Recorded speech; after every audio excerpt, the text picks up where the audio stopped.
the Ron and Brian Podcast. Get ready to fill your ears with the latest news, politics, current events, and whatever else we feel like talking about this week. And now, your hosts, Ron and Brian.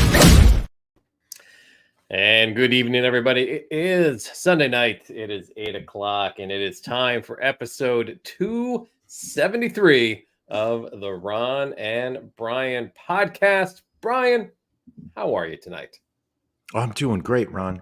I'm doing wonderful. This is Sunday. It's been a day of football. It's one of those special days when you wake up and you have your cup of coffee. You go back for your second cup of coffee, and then you realize that there's a 9:30 a.m. NFL football game from London, and you just realize that you can watch football from 9:30 to 12:30. Take a little break from 12:30 to 1. Boom! You got a day of football. Day of football here. Nothing wrong with that, my friend. Nothing wrong. How are you doing, Ron? I'm good. You know, we were fully ready to shut this down tonight to stand in solidarity with the federal government workers that were going to be furloughed. But we'll talk about that a little later. Thankfully, the government isn't shutting down for at least another month and a half. Thank you so much to here. Everybody that made it happen. Yes, we're here and we are ready to go, as always, with Drink of the Drink of the Week. Na zdrowie. Salud. Drink of the Week. Sláinte. Who's? Drink of the Week. Drink of the Week. Drink of the Week. Brian, what are you drinking this week, sir? Ron, it's my favorite time of year when we have an entire month. Today is October 1st, an entire month dedicated to beer. That's right, Ron.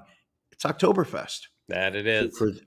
As a tradition, something I think you and I have been doing for, I believe, 27 of the last 28 years that we've been doing this show. I drink nothing but Oktoberfest beers during the month of October. And this year is going to be no different. This year, we're starting off with Paulaner. Good call. Oktoberfest Manzen. You know, I love the German language. Nothing turns me on so much like using the German accent. And I know, as somebody who is part German, like you are, when you hear me butchering the German language, you sit there and I know you get a little tingly feeling down in your loins. I know it happens. But look at this healthy, beautiful color. Let me face, you know what they always say, face the client. Yes. Look at that fine looking pint glass and the beer that is inside. Ron, you are looking at Paulaner Oktoberfest Mazen. That's right. I just finished watching Band of Brothers, so I am up to speed on the fine German language. And what is Paulaner Oktoberfest Mazen? It's an amber beer style that was developed over 200 years ago. The Mazen name comes from March beer because the Germans love marching down the Champs-Élysées as they take down Paris as it crumbles within hours. That's not true. It was historically brewed in March to be at peak flavor in Germany for the Oktoberfest celebration. Today, the style is available year-round in the U.S. due to popular demand, coming in at a 5.8 ABV, an 87 score from Beer Advocate. I don't know what's in it or what kind of aftertaste it's going to have, but I'm guessing I'm going to enjoy this, Ron. All right. The only thing better than your German is your sense of rhythm. So you're really showcasing all of that. Oh, going back for a second sip. Quizzical. You know what? I'm going to be honest with you. First off, love it. Absolutely love this beer.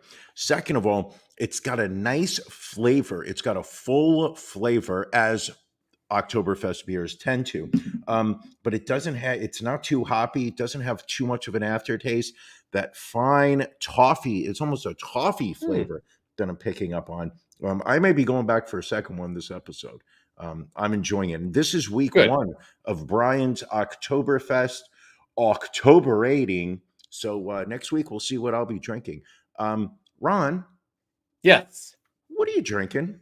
Well, I'm kind of surprised to hear you talking all about Oktoberfest beers because you had a little heart to heart with me last week and said, Ron, I need some more basic beers to be drinking in the month of October. Well, Brian, I went out and found one for you.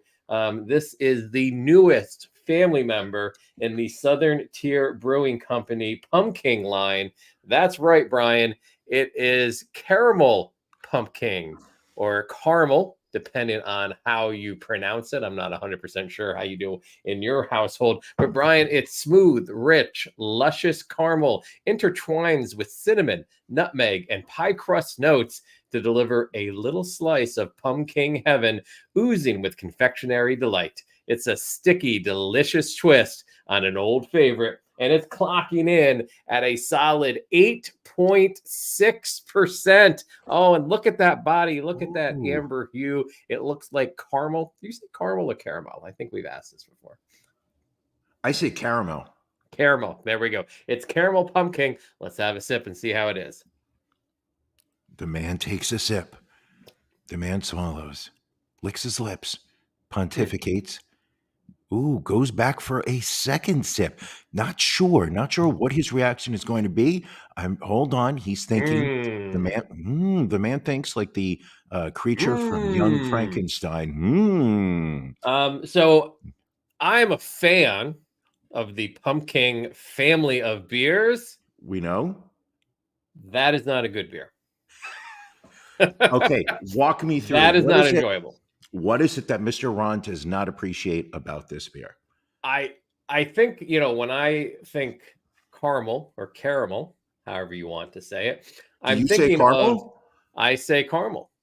Okay. I think of some sweetness in there. So I was looking at for the regular pumpkin flavor with a little bit of that sweetness coming at the end.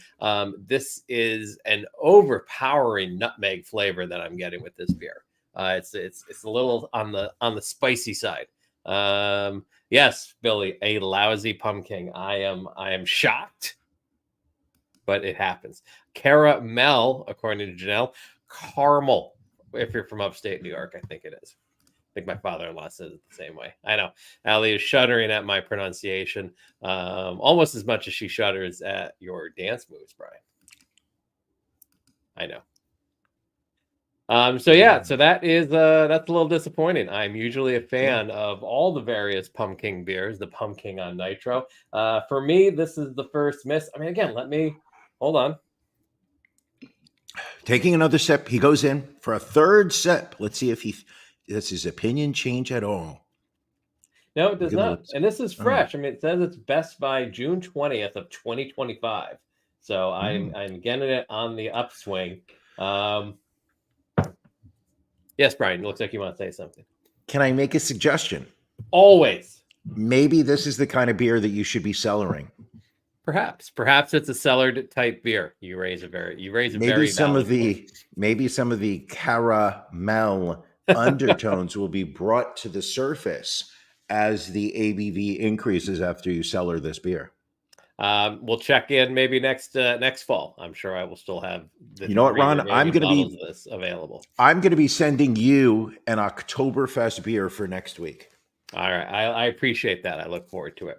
In the meantime, I also look forward to your beef of the week.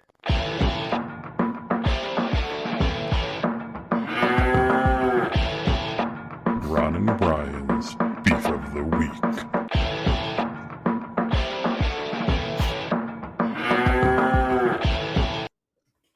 Brian, what's bothering you this week? Okay. It's people in my life that do not follow my life. Okay. Earlier this week, in fact, just a few days ago, this past Friday, New York City experienced what some people refer to as a weather event. Now, yes, it's been raining significantly in the Northeast. I know down in Philadelphia, you've had your share of rain. Nothing that would cause us to break out the Doppler 6900, but it is a significant amount of rain you've Sure, experienced. sure. We had the after effects of Hurricane Eladio that just passed. Did not hit us, didn't come near us, but we saw an increased tide, increased weather, we'll call it. And this past week, I believe it rained 2 or 3 days this past week. But Friday, New York City got hit with probably, I would say, in some areas it got hit with about 5 inches of rain in about a 12-hour span. Some areas more or less. Here's what my was really beef, Ron. interesting to me was one of your nicknames in college was 5 inches of rain. Yeah, I got nothing. I got nothing on that. That was good. That was actually real good. But so my point is the fact of the number of people that reached out to me, assuming that I was going to be negatively affected. Subway lines in New York City were brought to a standstill as stations throughout the MTA system were flooded. I think we all saw YouTube videos and TikTok videos of just water gushing into the subway system. Bridges were still open. However, tunnels were flooded. Right. The Battery Park Tunnel, Lincoln Tunnel, Henry Hudson Tunnel. This time's gotta stop. Anyway, so to make a long story short, the number of people that reach out to me to say, "Hey, listen, are you okay? Are you going to be all right? How are you going to get home? Please tell me you didn't go. You're not going to get stuck in Manhattan." And this is my beef, Ron. Don't these people know that I don't live in New York anymore? I am not subjected to. That's where my brain was going. Like, you are Yeah. not a resident of New York City anymore. I am not beholden to this underground hellhole that is the New York City subway system. I don't need to expose myself to that kind of riffraff anymore. Well, you have a boat that you now traverse back and forth to work on. If anything, the flooding is only going to make it that much smarter for you to be on a boat. Because now the boat can literally come right up to my building. I don't need it to land at the ferry terminal. It can now just go right up to the side of my building. I can jump off the side and swim to the front door. So it's just the fact of people not sitting there following my life, knowing that as a proud resident of the state of New Jersey, that I now commute in I don't want to say that it's a better form of transportation, but it's a little bit, it's more my speed. I understand. So people, when I say that I moved out of New Jersey, please make a note of it, write it down. Don't sit there and assume, don't assume that I'm swimming up the 4-5 line on my way to Grand Central. Don't assume that I'm doing the backstroke on the 1-2-3 line, for I am not. I'm on the ferry. All right, Ron. Ron? Yes, sir. What's bothering you? I mean, numerous things this week. But if I had to pick one, and again, maybe it's because I'm the caring crusader that I am, that I see these things happening out in society, and I feel the need to speak truth to power, Brian. But my beef this week is with the Philadelphia media. You may have seen, yes, we had a little bit of rain here in Philadelphia. We also had a few days worth of looting downtown, which, don't get me wrong, I am well in support of some civil disobedience and whatnot.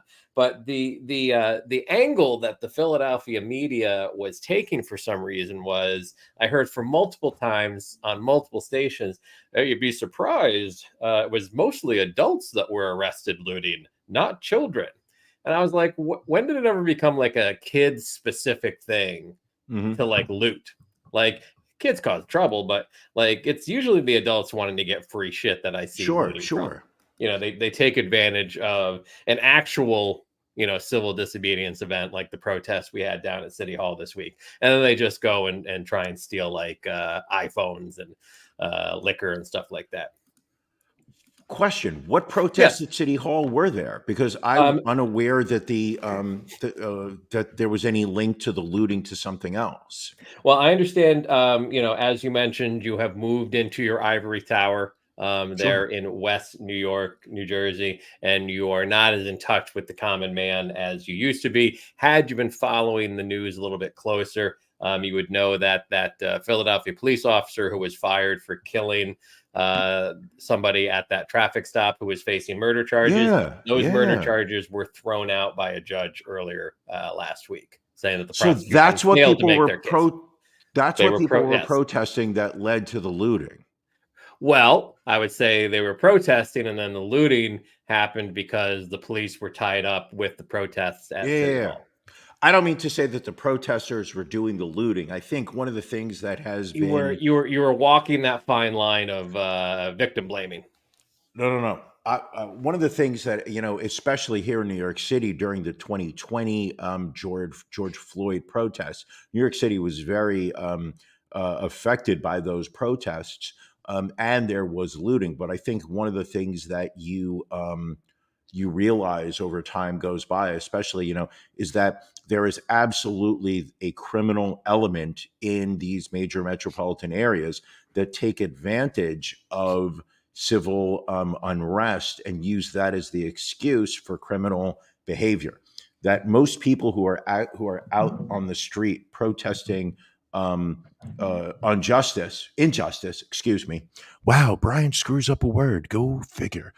People that are out there fighting injustice, they're not the ones looting. They're the ones who are walking on to the next block to continue demonstrating. It's the people who want to, rob an Apple store are the ones who are like, hey, listen, people are going to be out in the streets. Cops are going to be, providing security. Let's go in there and rob an Apple store. I think, it's so bad. I've heard that Target is closing one of their New York City stores just because of the theft. Oh, but they're closing the one in Harlem. So no. I also genuinely believe that the retail industry is seizing upon the shoplifting. I don't want to say it's an epidemic, but there absolutely has been a realization on the criminals' part that retail staff has been told, do not interfere with shoplifters.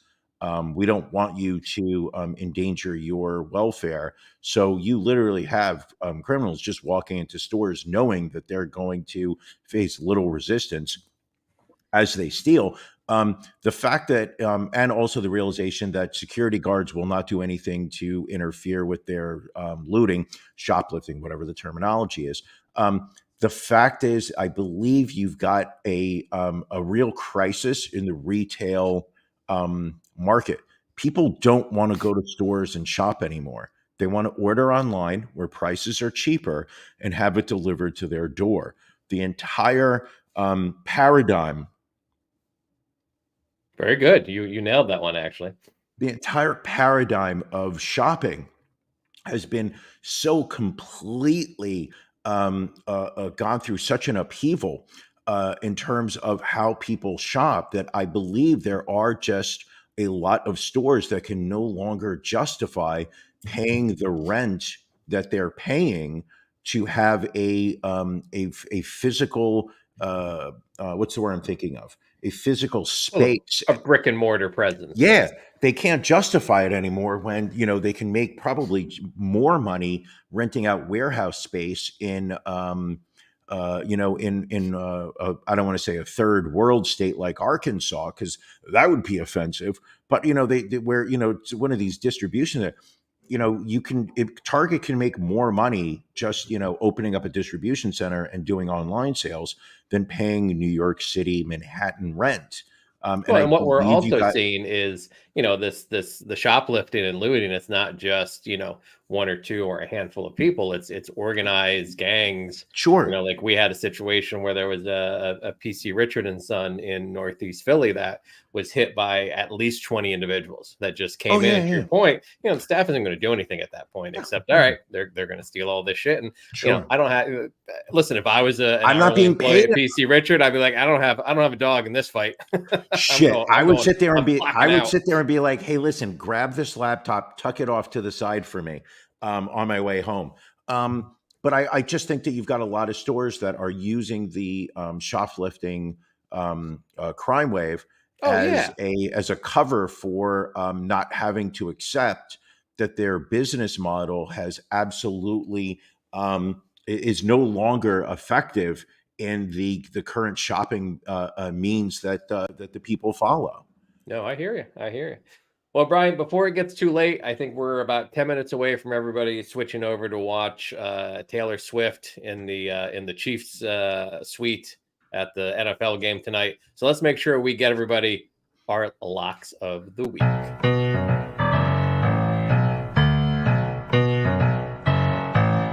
Locks. Brian. Ron. No. Ron. No. Brian. No. No. Ron. Brian. Congratulations, Ron. Thank you. How do you do it? Brian? How do you do it? I don't know. Talk to me. How do you do it? Ron, this was our, I believe, 4th week of the NFL season. You would be correct in that count. When you put your little pretty head down on that amazing Tempur-Pedic pillow of yours as you fall asleep next to Mrs. Ron, you realize that you are going to be 8-0 for the season after going 2-0 again this week. It's a lot at times, but I feel proud of what I was able to do.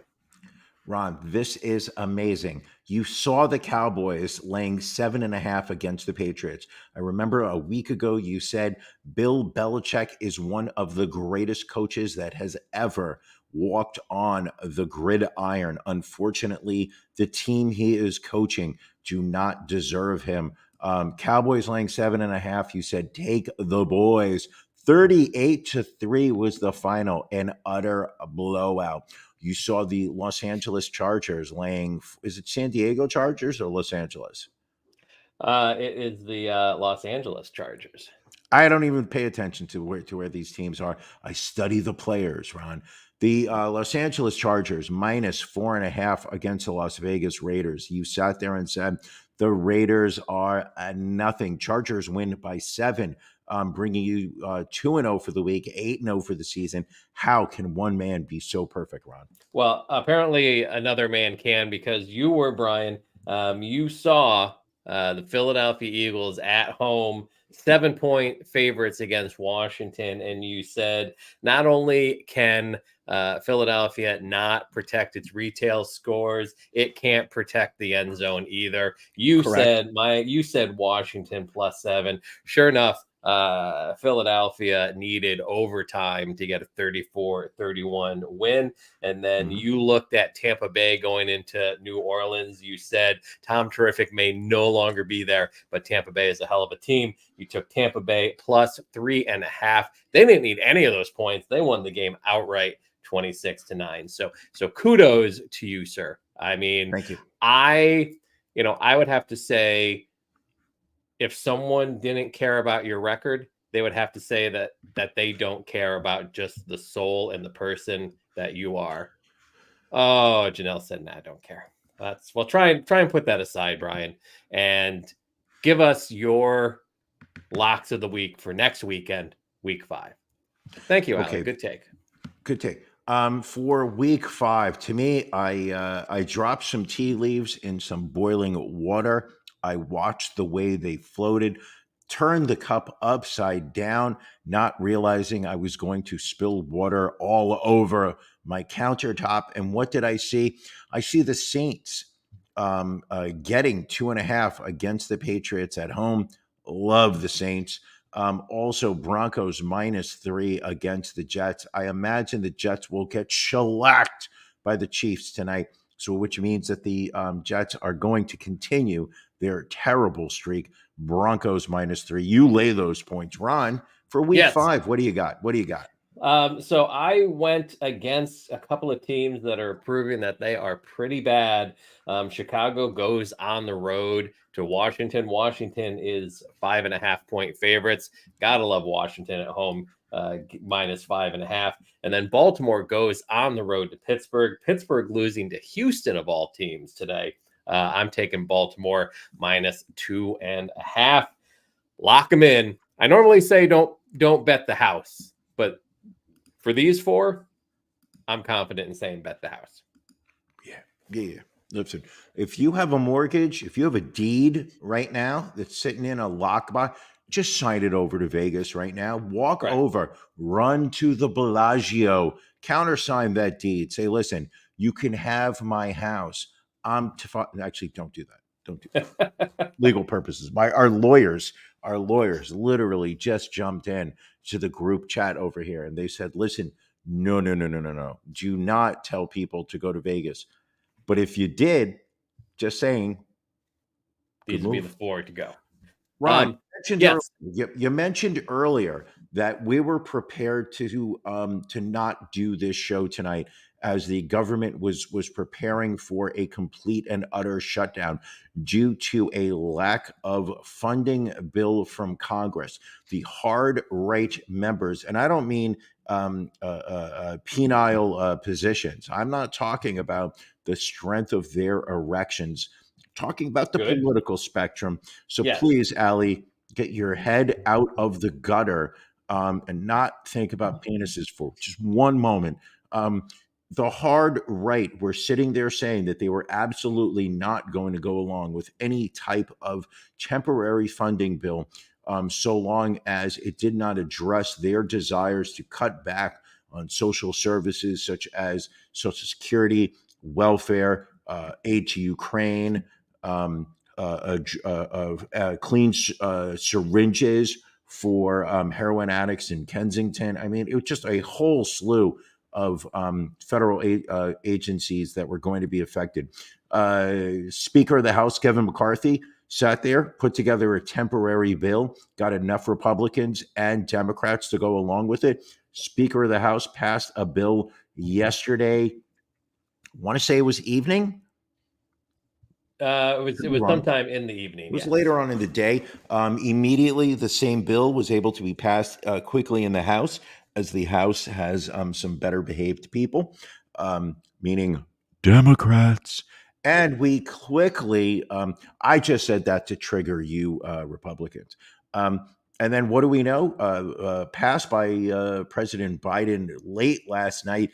Ron, our federal government fully funded right now. How do you feel? How do you feel? I mean, another 45 days, Brian, which means that come mid-November, we will get to go through this all again. I think if it showed anything, it showed that how much political capital Kevin McCarthy used up to become Speaker of the House again, because he was not able to get anything done. He was not able to get his party coordinated. And Sure.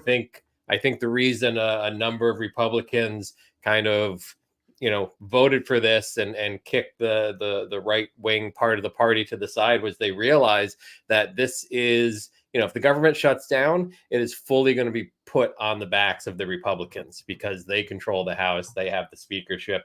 I think Speaker McCarthy probably at this point will go down as one of the most impotent speakers of the House that we've ever had. Worse than Matt Ryan? Paul Ryan? Mm-hmm. Matt Ryan. Matty Ice was a great quarterback. I heard he ate a lot. I heard Matt Ryan ate a lot. Hungry quarterback. Very hungry quarterback. Love to carb load. Hungry. Love to carb load. And now Matt Gaetz is going to try and get Kevin McCarthy removed. So now, rather than focus on an actual spending bill, it sounds like Kevin McCarthy might be facing the first vote to remove a sitting Speaker of the House since 1910. And this is what I love, is that McCarthy's response was literally, bring it on. He actually Yeah. was quoted by the press saying, "Bring it on." He has reached the point of basically saying, "Do your worst. I don't give a shit anymore. I am not going to be beholden to these to 8 people who literally are not putting forth an agenda other than let's bring down the government and bring down the system because we don't like not getting our way." And what I also like, and this is where I just think baller move. I love a little anarchy. I'm not gonna lie, I do like a little anarchy. You do. Like You are a fan. chaos. You are a Do fan. enjoy being around for chaos. Is that some key members of the Democrats you would think would be stepping up for McCarthy and trying to speak up about how he is the voice of reason. But AOC was quoted earlier today as saying that if there was a vote to kick McCarthy out as the Speaker of the House, she would absolutely vote for him because he has been a terrible Speaker of the House.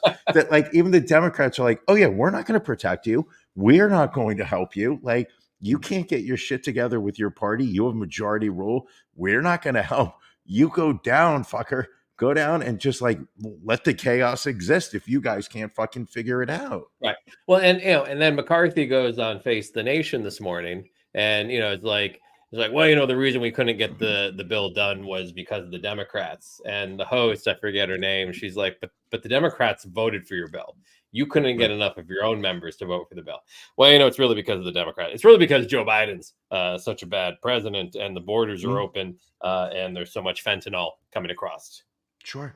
A lot of good speaking points. Yes. Enough people die. So many people die of fentanyl each day, Brian. It's like a airliner crashing. Right. So fentanyl, Okay. focus on it. Gun violence, not so much. No. We need to start building classrooms that are will protect kids from school shooters. Makes sense. I'd fund that with my hard-earned tax dollars. Would you? Margaret Brennan. Thank you, Ollie. Margaret Brennan. Again, really took McCarthy to task, and he just tried to get his talking points through, and she was just shutting him down. It was enjoyable to watch. He really is a buffoon at the end of the day. Of course. I mean, it's sad. Not that Matt Gaetz is any better. Don't get us wrong. We're not. No, Matt Gaetz is worse. Matt Gaetz was We having are a sex fan with of underage chaos, girls. We are an absolute fan of chaos. Ron, do not pass on the idea. Matt Gaetz was having sex with underage girls. Oh, yeah, Matt he's a Gaetz, horrible allegedly, man in a lot of different never ways. proven in a court of law. He was Venmoing underage girls money. Never had a good reason as to why he was doing this. Never explained why he was paying the exact dollar amount to underage girls that he was being paid by other guys. And that supposedly he was helping traffic these girls across state lines. But no. Everybody knows Epstein's name. Everybody's sitting there saying like who's in his black book. Meanwhile, we know Matt Gaetz was literally spending time with an underage girl and sending her and Venmoing this girl money. Since she wasn't a family friend, there's no reason he's linked to this girl. And what did we do? Absolutely nothing. We just literally sat there and we're like, let's just wait a period of time to pretend it never happened. Let's just forget about it. This guy's a scumbag, an absolute scumbag. And sure enough, yes. Yes, I did use. Sorry, that was Lindsey Graham that used that line. It's very tough to tell them apart on Face. Hold on. When Allie types FTN, is that an acronym for NFT? I don't believe so. No, it's a Face the Nation, I believe. Listen, Ron. The clues are right there for you. Just you need to draw the lines and make the connections. Anyway, let's we almost skipped over our stories of the week, which we never ever should do, because these are our stories that we consider to be our favorite stories of the week. Yes. Brian, what is your story of the week this week? My story of the week takes us to the Great White North. Look above you, not literally towards the sky, but towards the North Star. Is that what it's called? The Sure. I don't know. Let's go to Canada. Let's not physically. Let's not physically go to Canada, Yeah. but let's emotionally, spiritually go to Canada and talk about Anthony Rota, who was Canada's House Speaker up until this week. That's it. There he is. He oversaw the Canadian House of Representatives, and earlier this week, he stepped down. He resigned his position. And the reason for that is that the Canadian Parliament, we'll call it Parliament. I don't really know the type of government they have. I know it's some kind of representative nonsense.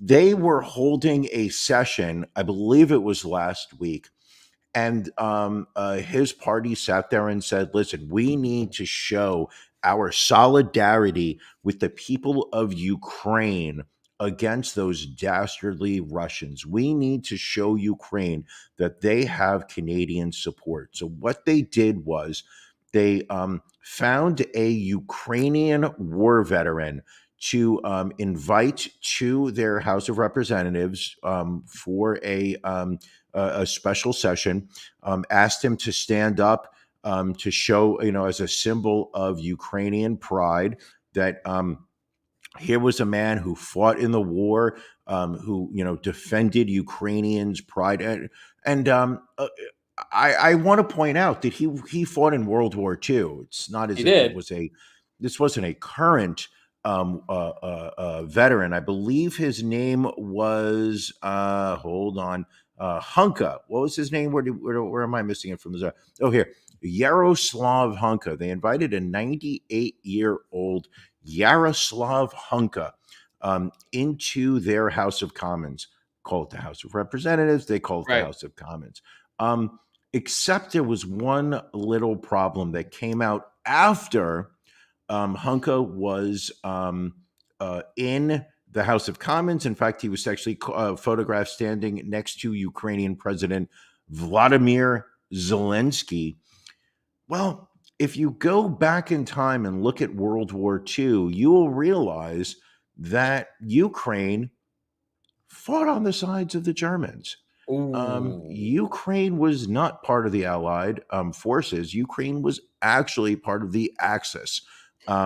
So when they kind of realized, wait a second, this war hero that we're celebrating this week, well, what side of the war did you fight on? This guy was just like, oh yeah, I fought with the Nazis. Yeah, they were my people. They were my peeps. And suddenly, when it became realized by Prime Minister Trudeau, who has been photographed in blackface, when it was realized by President Trudeau and the press that they had invited a Nazi war hero into their House of Commons, Trudeau branded it deeply embarrassing. There must be a fall guy. There's never a fall woman. It's always a fall guy. Always a fall guy. Anthony Rota, just, he dove on the sword. You say sword or sword? I say sword. So do I say sword. Jumped on the sword. Anthony Rota resigns Canada. That is my story of the week. If you're going to bring war heroes to your House of Commons, just do a little Google search and kind of think about who are we bringing into our halls of government. Ron, what's your story of the week? So my story, I guess, it's probably a little bit more salacious than yours. There used to be no more glamorous job than airline pilot. Sure. You had just the highest respect for these men. Well, now, and women, men and women, both can fly planes, Brian. I don't know why you said that. But a British Airways pilot reportedly snorted cocaine off of a woman's bare breasts before trying to fly a jet to the UK. This is Mike Beaton of Devon, who's married, by the way. Was not his wife's breast that he snorted cocaine off of. He boasted of his drug and drink orgy to a stewardess friend, admitting, quote, "I've been a very naughty boy."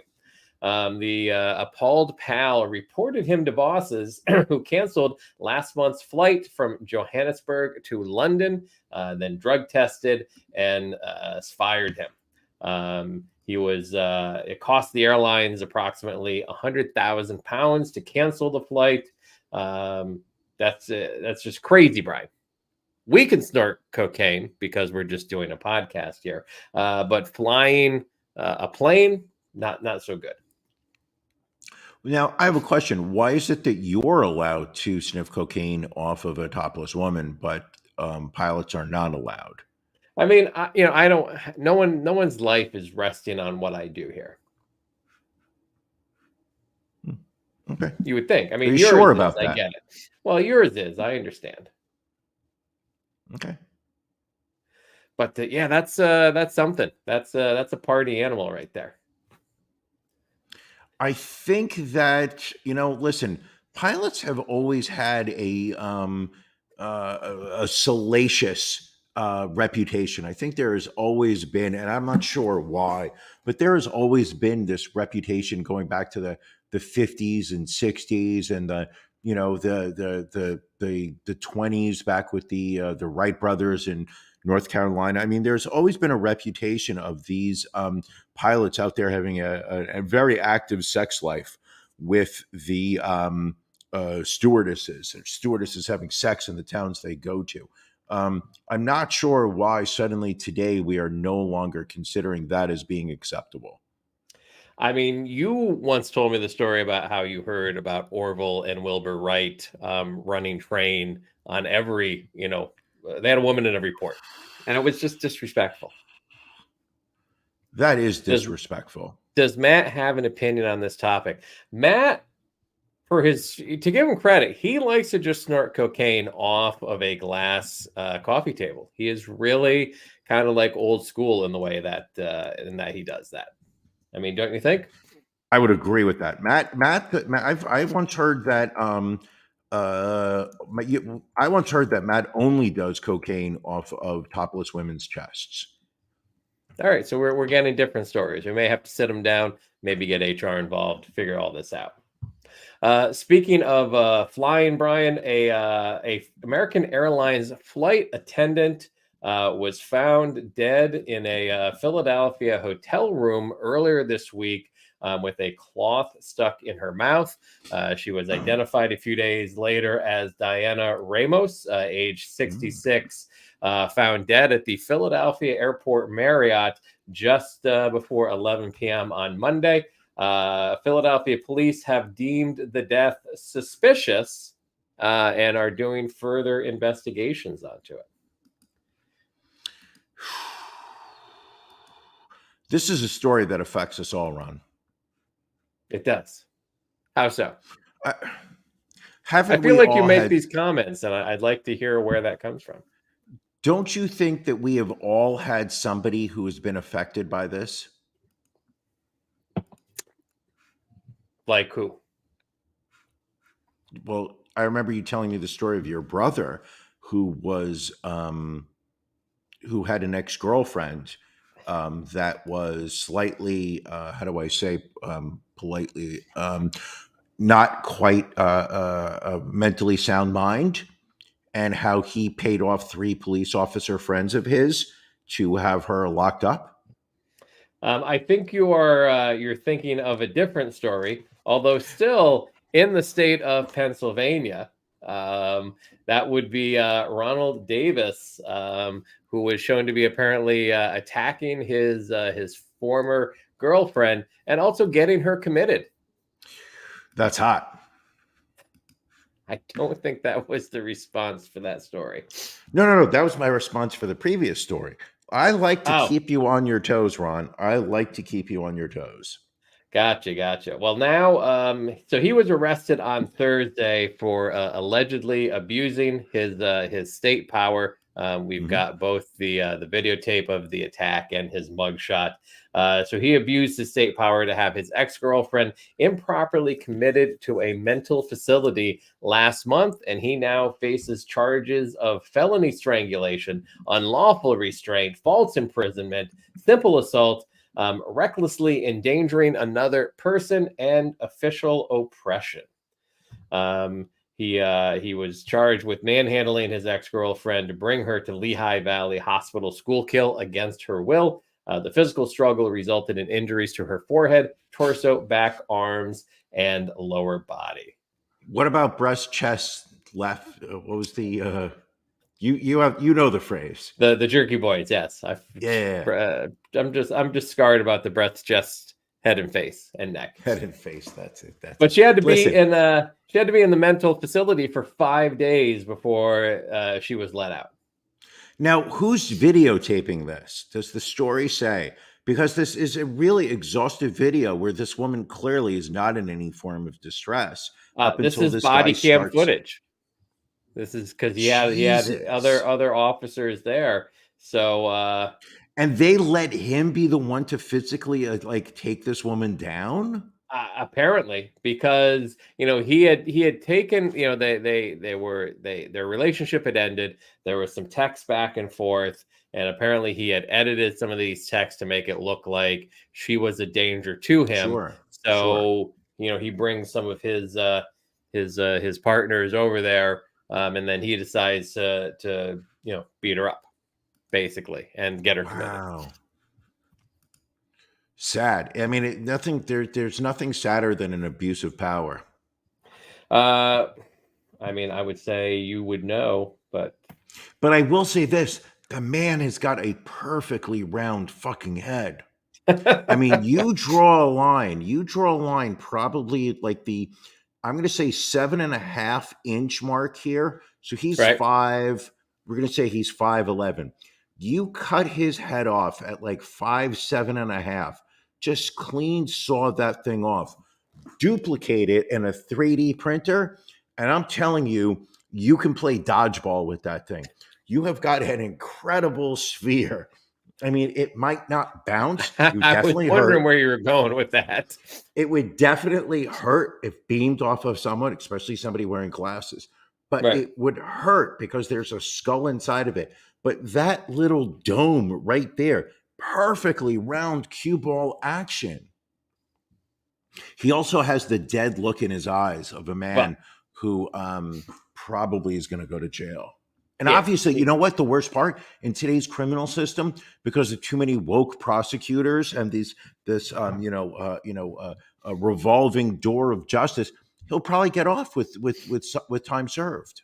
Well, thankfully, he's in Pennsylvania, not New York City, because there is no place with more woke prosecutors than New York City right now, which is why you moved out. To leave.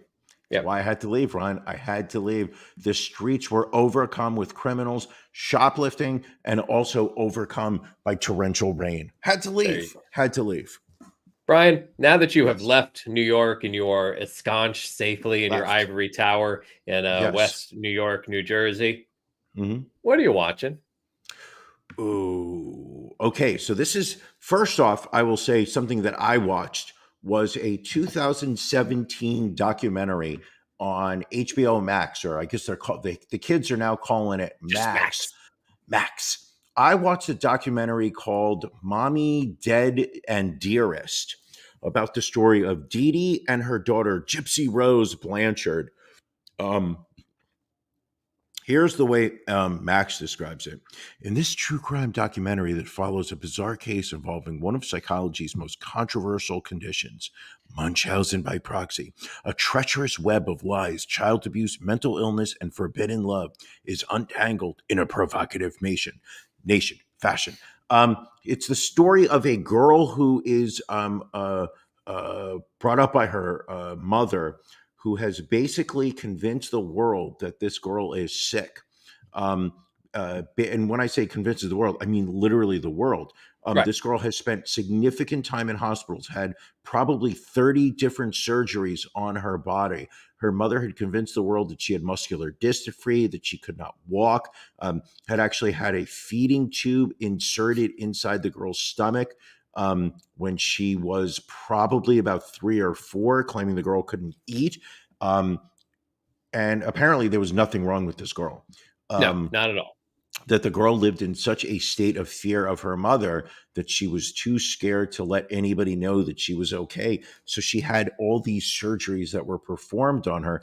Anyway, the girl becomes of age. I don't know how old she becomes. I'm going to say probably 16, 17, maybe 22. Goes online while her mother is sleeping. on a Christian meets this other kid who's also fucked in the head, and basically convinces him to kill her mother. It's a crazy story.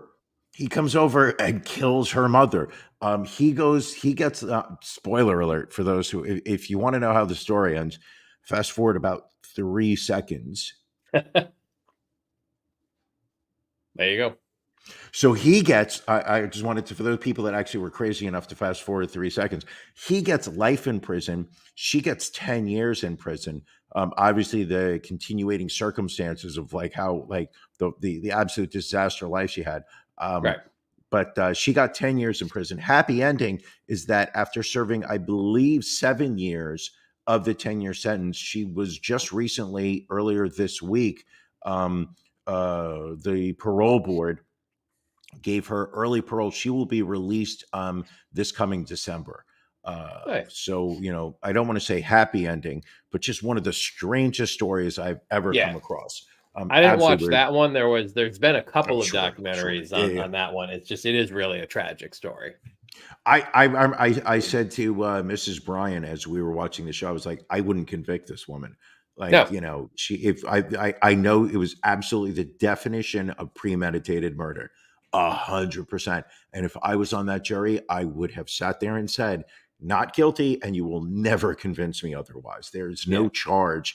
There's no manslaughter. There's no third degree with mitigating. Nope. No. This woman goes free. There's the suffering she went through absolutely deserved this woman's death. And then there was another show, something that's was a British show. 6 full seasons they've been doing it. Came to America, across the pond, as they like to say. Naked Attraction was added onto Max's streaming app earlier this week, I believe. Already is their #1 show right now. Ron, you also watched an episode of it. I watched one episode. Naked Attraction. What were your thoughts? So for those who haven't watched it yet, the premise is that it is a dating show, but you're basically picking who you're going to date by seeing them naked. So basically, but not completely naked at first. Not at first. You literally see from the waistline down 6 people. So it starts. They raise up the curtain so you can see from the waist down, and then they genitals. They're absolutely naked. These people are absolutely naked. There's no pixelation here. So there's 6 of them.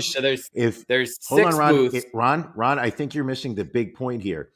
If you want to see what an uncircumcised, unerect penis looks like, Naked Attraction is the show for you. Because I myself, I've seen a lot of uncircumcised penises in my time.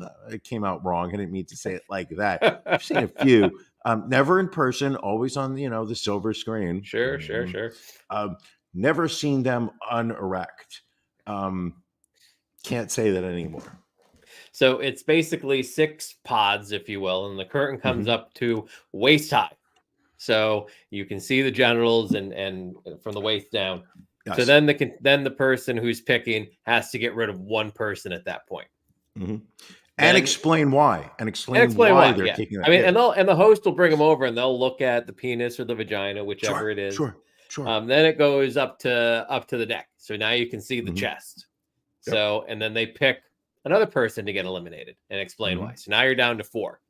Sure. Then they have it go up. So now you can see the full body of the 4 people left. Another one more goes. Now you're down to 3. And what do they do next? Do they have to? I think they start talking to people. I think they start talking to people so you can hear the voice. And after you hear the voice, now you eliminate and you're down to 2 people. So the 2 people then wait for the person who is picking to go and get naked. And the person that comes back out. So now everybody's naked except for the host, which I think is a miss and whatever. And then based on who the host is, I think that's a good move. And then the person picks from the 2 who he or she wants to go on a date with. And then you see them go on a date. and then they follow up like a few weeks later to see, how things are going between the two of them.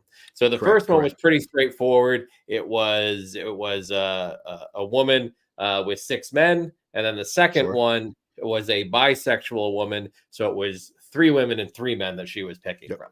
Yes. What was your thoughts on the show? Well, number one, and again, if you're an uncircumcised person listening to this show, we don't shame, but it's unsightly. It's unsightly. not what I'm used to. It looks a little weird. Yes. But that's fine. I mean, because I will say, not fine. The uncircumcised men on this episode, they were packing heat. Like this yes, one woman. But it looked like a scared anteater. It was not a good look. I don't care if you are flaccid, 5.5 inches. Good for you. But like, if that's what you are walking around with, that the massive extra skin just shriveled up into a seemingly almost similar to a butthole little hole at the front where clearly a penis, a penis. Looked terrible. Well, and this one woman sent a guy home because his flaccid penis was so large. She's like, correct. I wouldn't even let him get near me with that thing. He's like, so I got to send him home. Which made me feel great. It was. I mean, again, was it interesting to an extent? Was it slow and drawn out? It was. Like, I don't know. Was it people that I weren't really interested? Because again, I think with some of these other reality dating shows, you actually get to like listen to people and kind of see personalities interact. And this was just literally like, it was literally picking somebody based off of their physical appearance. And like, I get that like they were accepting all body types for this show, but like, so like the second person, like, there was one woman who, probably would be considered Rubenesque, they called her. That's a keyword for television purposes. If that woman were walking down the street, you would not have thought twice about her physically. And I don't mean that like you wouldn't have thought about her. She was also the first person they kicked off, and and it's just like, yes, correct. I don't know. Like it really was like, all right, we're going off of the premise that we want people to see each other naked so that everything's laid bare. But at the end of the day, you're really just saying you are picking the person that you're the most physically attracted to. Sure. Well, don't you think, hold on. Don't like the premise of the show is the flip side of the coin of every other dating show you've seen, which is, hold on a second, we're going to spend so much time on who the person is without ever acknowledging what they look like. Here's a show where we're just addressing what they look like, and then later you will find out, whether you like them as people. But I think, they're what the show is saying is their angle is like, well, everybody's just kind of stripped and laid bare, so there's nothing to hide. You're just naked people picking each other out of a lineup as to who wants to date. Although the guy that gets picked, spoiler alert, again, fast forward like 30 seconds. The guy who gets picked in episode 1, the first one, he's got a prosthetic leg, and then he also has a tattoo around his penis of an elephant head and ears, so that the penis looks like the trunk. I thought he got kicked off. No, he that's who she ended up going on the date with. Wait a second. That was an actual tattoo? Yeah. He said, he's like, because, one of the things when you get to hear their voice, they ask the same question. What's the thing you like most about your body? What's the thing you like least about your body? And he said, the thing I like most about my body is my amputated leg. It shows me I can overcome anything every day. Great. Correct. He's like, the thing I like least is my tattoo, because it shows what happens when you're out with your friends and you have too much to drink and they convince you to get a tattoo in Thailand. Oh, I missed that whole part. I mean, that just showed you the level of attention that I was bringing to it. Well, I would assume by that point in the episode, you were masturbating furiously. Actually, I had already finished, Ron. I had already finished. As soon as they raised the first bar, so I could see the 6 flaccid penises. I mean, the lotion was just like literally already being being served into my hand. What I found, and what I think this was quite interesting about this show, was the fact of how little I cared about any of the people on this show, Oh, right. because I had no connection with them. I Right. didn't understand any of their backstory, who they were, what they did, where were they from, what were their likes or dislikes, so that by the time I saw who they were, meaning by the time I could literally see their entire body, I literally just saw 6 people who happened to be not wearing any clothes. I couldn't have cared less who we'll call them the guests, who like the main person was going to be picking from. So as they started getting kicked off, I had no level of disappointment or happiness, whether who I was rooting for. And what I rooted for nobody. I could have cared. It was not a I found that lacking any type of backstory from any of the people on the show. I realized that I did not. Will you watch episode 2? I will not be watching episode 2, let I don't alone picture myself season going back. 2, 3, 4, 5, or 6. I have zero interest in that show. Ron, did you watch anything else this week? So 2 more quick things before we move on to our last segment here. I know Travis Kelce is all the rage right now, but really the true talent in that family is his brother, Jason Kelce, center for the Philadelphia Eagles. And so that's why I watched the documentary Kelce on Amazon Prime. So it is a story following Jason Kelce through the 2022 Super Bowl season with the Philadelphia Eagles. A lot of behind the scenes stuff. A lot of stuff with his wife. Travis is there. It shows how the podcast got started, everything. Just a very well done, heartfelt, touching documentary. I would highly recommend that. And then also a new docuseries on Netflix called Encounters. It's a 4-episode docuseries about UFO encounters going Really? all over time. Like one was in 2009, one was in 77. I think the last one, I have one more episode to go, is in 2011. So it's very interestingly done, because it goes off of the premise that we have yet to prove that aliens exist, although government seems to feel that that's a very strong possibility. But what no one really looks at is, there's a lot of psychiatrists, they talk in different shows, like these people are suffering some sort of trauma. And it is a trauma that is unrelated to anything else that has happened in their life. So if it's not what they say, if it's not an encounter with an extraterrestrial being, why can't we explain what it is?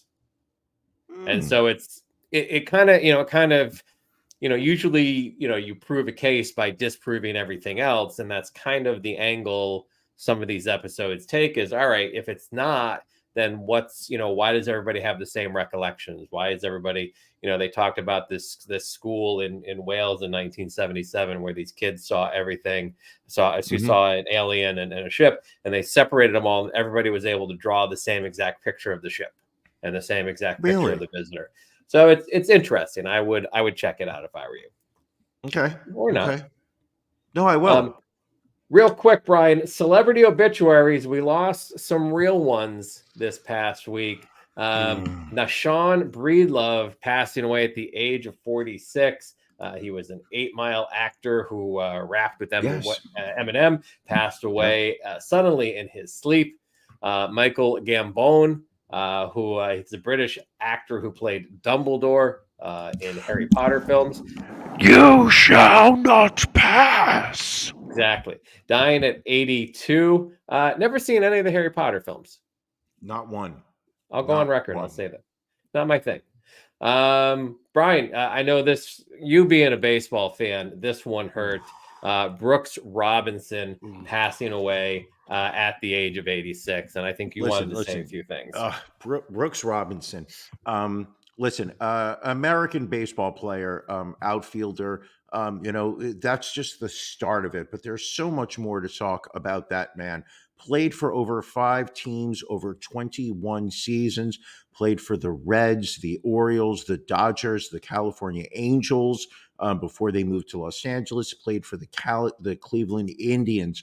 All the way, and started his career in 1956, ending it in 1976. In fact, in 1975, this was something you don't see anymore. He became the first black manager, African-American manager in big league history when he was the player manager of the Cleveland Indians, the only player to be named most valuable player of both National League and American. He won the NL MVP after leading the Cincinnati Reds to the pennant in Brian, I don't want to. 1961. Can I interrupt you for a quick second? I think What? that's Frank. I think that's Frank Robinson, not Brooks Robinson. Brooks Robinson was the third baseman, and he was Caucasian. But Frank Robinson, the baseball player. Brooks Robinson is who passed away. Oh, who's Brooks Robinson? He was a Hall of Fame third baseman. Passed away at 86. What team did he play for? I'm not 100% sure, but we'll have Matt edit this. Played his whole career as for the Baltimore Orioles. Excuse me. They don't matter. They don't matter. Sorry. And Brian, Yes. U.S. Senator Dianne Feinstein passing away at the age of 90. No one now needing to continue to ask her to resign. She has passed on after serving a long period of time in the Senate. Okay. Now, I did see something, and again, not just Dianne Feinstein, but I think all politicians hang on too long. Like we're seeing that right now as we're going to have two of the oldest presidential candidates in the history of this country take each other on. But so I was watching a clip on TikTok, and it was a comedian talking about the invention of the Cobb salad in 1935, and how it was the gentleman who ended up starting Grauman's Chinese Theater. Apparently, previous to that, started up a group of vaudeville theaters, and he had dental surgery, and he needed a soft way to get his protein, something soft to eat, and that was how a Cobb salad was created. And so this comedian tells this like 5-minute story about how the Cobb salad was created in 1935, and then he goes, and Dianne Feinstein was born in 1933.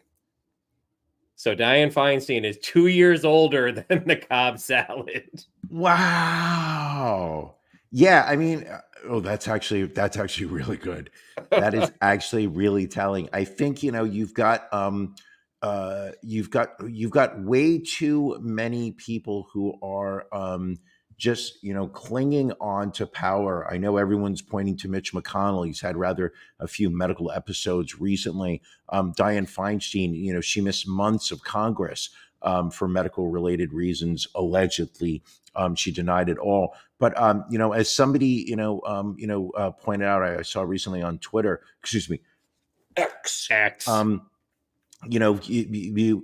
Generally speaking, people in their 70s are not considered viable candidates for most positions in corporate America. Yet, let alone you have almost exclusively people over the age of 70 in key, powerful roles in the American government.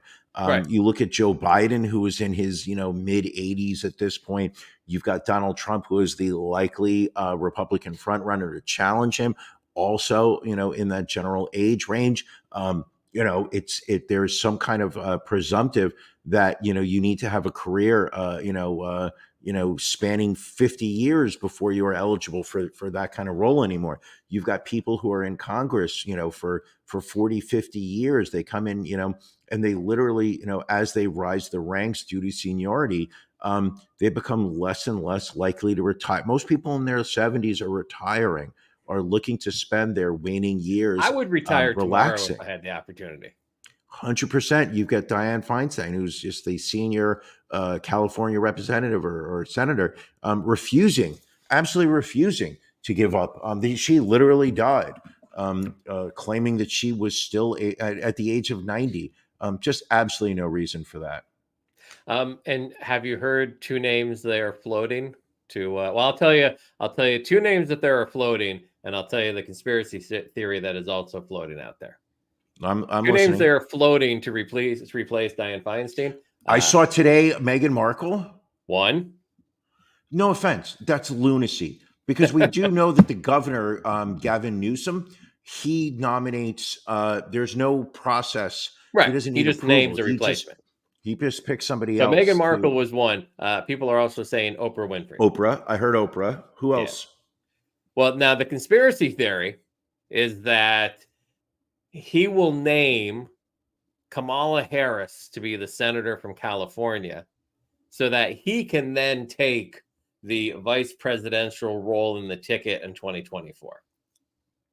Why would she be okay with that? I mean, because I have no idea. I'm not saying it makes sense. I'm just saying that is the latest conspiracy theory out there. that makes no sense whatsoever.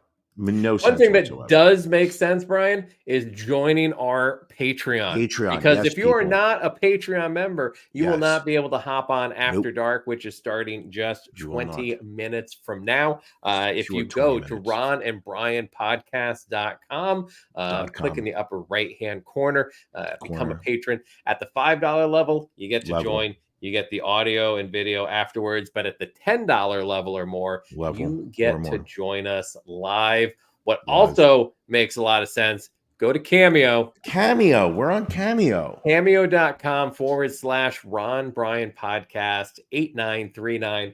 As we told you last week, the first 5 people to get cameos from us, you will get those for free. We will reimburse you the $10 that it cost you for the cameo. We've already had a couple of people sign up. Business account video not included. So yeah, hop over to Cameo and get Ron and Brian to. We'll do birthday announcements, voicemail messages. We will do mitzvah announcements, engagements. If you want to fire somebody, Brian is in HR. He can record a cameo that will help you fire somebody legally and appropriately.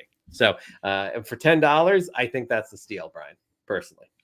That's wild. That is absolutely wild. That is wild, wacky stuff. Wild, wacky stuff, for sure. All right, Brian. Well, let's another outstanding episode. Just to say listen, the least. Ron, you make it look easy. No, not as easy as you do, my friend. Yes, so, you do. Anything else before we roll out and get ready for After Dark? I'm just excited for After Dark. All right, awesome. Well, thank you, everybody, for joining. We will catch you next Sunday for episode 274. Thank you for joining us on the Ron and Brian Podcast. We're live each week on YouTube, Facebook, and Twitch. You can find prior episodes, links to our social media, and everything else Ron and Brian at ronandbrianpodcast.com. See you again